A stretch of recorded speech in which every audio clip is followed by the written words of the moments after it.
Malayalam big boss season 7 നമ്മളെല്ലാവരും wait ചെയ്തിരിക്കുകയാണ്. ആരാണ് കപ്പ് ഉയർത്താൻ പോകുന്നതെന്നൊക്കെ വെയിറ്റ് ചെയ്യാൻ വേണ്ടിയിട്ട് ഏതെങ്കിലും ഒരു തരത്തിൽ എവിടുന്നെങ്കിലും ഒക്കെ ക്ലൂ കിട്ടാൻ വേണ്ടി നമ്മൾ വെയിറ്റ് ചെയ്തുകൊണ്ടിരിക്കുന്ന ഒരു സമയമാണിപ്പോൾ. അനുമോളുടെ PR എന്ന് പറയുന്ന ആൾ നമുക്ക് എല്ലാവർക്കും അറിയാമല്ലോ. ആളുടെ ഇൻസ്റ്റാഗ്രാം പേജിൽ ഒരു പോസ്റ്റ് ഷെയർ ചെയ്തിട്ടുണ്ട്. ഒരു തൊപ്പി വെച്ചിട്ട് അതിൽ 3G എന്ന് എഴുതിയിട്ടുണ്ട്.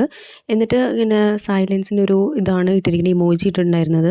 ഒന്നെങ്കിൽ തൊപ്പിയുടെ ഇഷ്യൂ നടക്കുന്നതുകൊണ്ട് അത് ചിലപ്പോൾ തൊപ്പിനെ ഉദ്ദേശിച്ചിട്ടായിരിക്കാം അനുമോൾ കപ്പ് എടുത്തു എന്ന രീതിയിലായിരിക്കാം വന്നിട്ടുണ്ടായിരിക്കാം. കാരണം തൊപ്പി സപ്പോർട്ട് ചെയ്തിട്ടുണ്ടായിരുന്നത് അനീഷിനായിരുന്നു. എന്താ നമുക്കൊരു രീതിയിലും ഒരു ക്ലൂ കിട്ടുന്നില്ല, എന്താണ് കറക്റ്റ് അനുമോൾ കപ്പെടുത്തൊന്നും നമുക്ക് കറക്റ്റായിട്ട് ഒരു ക്ലൂ കിട്ടാത്ത ഒരു സമയമാണ്. അതുപോലെ തന്നെ ഡോക്ടർ മച്ചാൻ എന്ന് പറഞ്ഞൊരു പേജ് ഉണ്ട്. ആ പേജിലും അനുമോളെ കൺഗ്രാജുലേറ്റ് ചെയ്യുന്ന ഒരു ഫോട്ടോ കാണുന്നുണ്ട്. അതുപോലെ തന്നെ ദിയാസന ഇട്ടിട്ടുണ്ട് ഇന്നലെ ദിയാസനയുടെ പേജിൽ. അപ്പോൾ ഇതെല്ലാം കൂട്ടി വായിക്കുമ്പോൾ നമുക്ക് തോന്നപ്പെടുത്തുന്ന അനുമോൾ തന്നെ ആയിരിക്കാം എന്നാണ് നമുക്ക് ഇതെല്ലാം കൂട്ടി വായിക്കുമ്പോൾ നമുക്ക് മനസ്സിലാവാനായിട്ട് സാധിക്കുന്നത്. എന്തായാലും നമുക്ക് വെയിറ്റ് ചെയ്യാം. 7 മണിക്കുള്ള ആ ഒരു ഷോയ്ക്ക് വേണ്ടിയിട്ട് ആരാണ് ഈ കപ്പ് എടുക്കുന്നത്, ജനഹൃദയങ്ങൾ കാത്തിരുന്ന ആ നിമിഷത്തിന് വേണ്ടി നമുക്ക് വെയിറ്റ് ചെയ്ത് കാണാം. എല്ലാവരും ആ ഒരു നിമിഷത്തിന് വേണ്ടി കാത്തിരിക്കുകയാണ്.